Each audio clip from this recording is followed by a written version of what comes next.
تو اس میں ایک بات تو یہ سمجھ آتی ہے کہ یہ جو ٹریڈ وار ہے اس کی وجہ سے دنیا کے درمیان آپ اگر امریکہ کو دیکھیں تو خود کنزیومر مارکیٹ ہے اور پوری دنیا جو ہے وہ اپنی پروڈکٹس امریکہ کو بیچنا چاہتی ہے. جب وہ امریکہ کو پروڈکٹس بیچے گی تو اس کا ایفیکٹ کیا ہوگا کہ امریکہ ان سے کیا کرے گا جی، وہ جو پروڈکٹس وہاں کنزیومر کے استعمال کی جاتی ہیں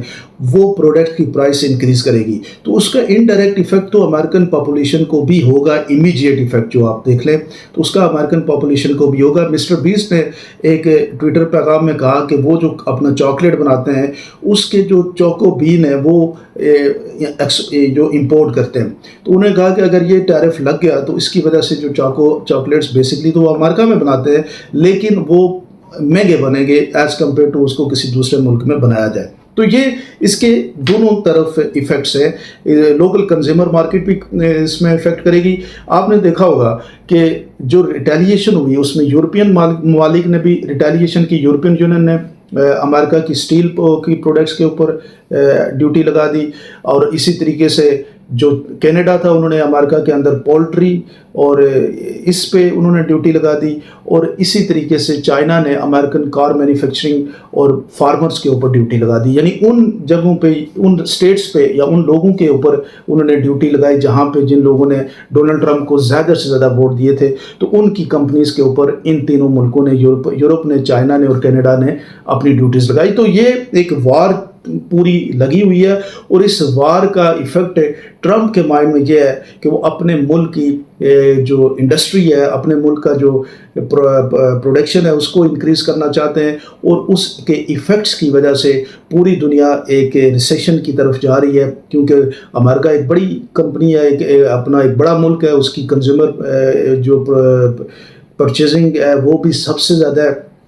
تو اس کا ایفیکٹ جو ہے وہ پوری دنیا میں پڑے گا. تو آپ اس کو کیا دیکھتے ہیں، اس ٹریڈ وار کو؟ کیا یہ سمجھتے ہیں کہ یہ 1930 کی طرح ایک دوبارہ ورلڈ وار 3 کا پیش خیمہ ثابت ہو سکتی ہے یا نہیں؟ آپ مجھے ضرور کمنٹ سیکشن میں بتائیے گا.